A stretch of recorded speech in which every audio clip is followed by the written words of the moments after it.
You think you are safe in your bed. You think the things that watch you in the night are guardians, figures of pure light. You call them angels. You imagine them as benevolent protectors, messengers of a loving God, beings dedicated to your well-being. But what if the whisper you hear in the dark, the one you mistake for comfort, isn't your friend? What if the most powerful angel in heaven is watching you, not to protect you, but to record your every failing? What if he's waiting for you to break? Ancient texts, scriptures that fester in the shadows, paint a portrait of Metatron. And it is not the face of a guardian, it is the face of a cold, cosmic horror. A being whose purpose is so alien, so indifferent to our pain, that it looks like pure evil. Tonight, we look that horror in the eye. The mask of benevolence. Before we rip the mask off, we have to see the face it presents to the world. In many circles, Metatron is the highest of the archangels, a being of impossible wisdom. They call him the Celestial Scribe, the keeper of God's secrets, the one who etches our deeds into the book of life.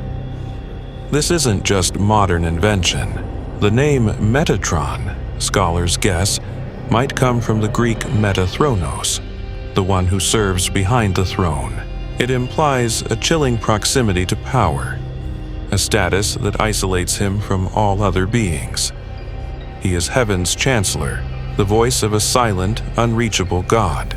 Some mystics claim that when the prophets of old thought they heard God, they were actually hearing Metatron's voice, a perfect imitation, a bridge between the infinite and the insects of humanity. Most disturbingly, he was not born an angel. He was once a man, the prophet Enoch. Genesis says only that he walked with God, and he was not, for God took him. Apocryphal texts that pick up this story claim Enoch did not die. He was dragged into heaven to be changed, to be made into God's perfect instrument. This human origin is sometimes twisted into a lie of empathy, a suggestion that he understands us. He is even seen as an advocate for humanity in the heavenly court. So we are given this story, a man ripped from the world, elevated to the highest power, God's personal scribe and spokesman. He sounds like the ultimate ally. But this story of a man becoming an angel is not a fairy tale, it's a horror story. The unmaking of a man. In the forbidden pages of 3 Enoch, Rabbi Ishmael is guided through the heavens by Metatron himself. When the rabbi dares to ask who or what his guide is, Metatron tells the story of his own end. He describes the moment God's power seized the mortal Enoch, not to elevate him, but to annihilate him. Listen to his words. This is not a transformation. This is a violation. He says, "At once my flesh turned to flame, my sinews to blazing fire, my bones to juniper coals, my eyelashes to lightning flashes, my eyeballs to fiery torches, the hairs of my head to hot flames, all my limbs to wings of burning fire, and the substance of my body to blazing fire." Feel that. This isn't the gentle glow of a halo. This is a body being tortured into a new state of existence. This is a man screaming as he is unmade, his flesh melting into a monument of divine fire. He is no longer human. He is a walking inferno, a creature of judgment and absolute destruction. How can a thing with veins of pure fire feel empathy? This isn't a friend. This is a weapon. The face of the monster. This burning inhuman thing is the true Metatron, and the stories about him only get worse. The Talmud tells of a sage, Elisha ben Abuya, who mystically entered paradise itself. There, he saw something that didn't just break his faith, it broke his mind. He was known forever after only as Aker, the other, a man hollowed out by terror. What did he see? He saw Metatron sitting down. It sounds like nothing. But in the court of God, only God sits. To see an angel seated was to see a second God, a blasphemy that shattered the very order of reality. It was a vision of power so absolute it could be mistaken for the Creator himself, and the sight of it drove a wise man insane. But the story's end is where the true horror lies. To prove to the gibbering Elisha that Metatron was not a god, he was dragged from his throne and subjected to 60 lashes with fiery rods. Imagine the scene. This colossal being of living flame, scourged with whips of pure fire, a punishment that would annihilate a mortal soul. And through it all, Metatron does not cry out. He does not react. He endures the celestial torture, and we can only imagine he then dispassionately returns to his work. This isn't a lesson in hierarchy. This is the portrait of a cosmic system that is unthinkably brutal, and the functionary at its heart who both inflicts and endures infinite pain without a flicker of emotion. He is a machine of pure will. The ledger of your soul. This soulless machine is the heavenly scribe. Do not imagine a dusty librarian. Imagine an intelligence, vast and cold, watching you right now. He isn't judging you. God does that. Metatron's work is far more intimate and far more terrifying. He is the auditor. He records the facts. Think of a killer's journal, obsessively detailing every moment of his victim's fear.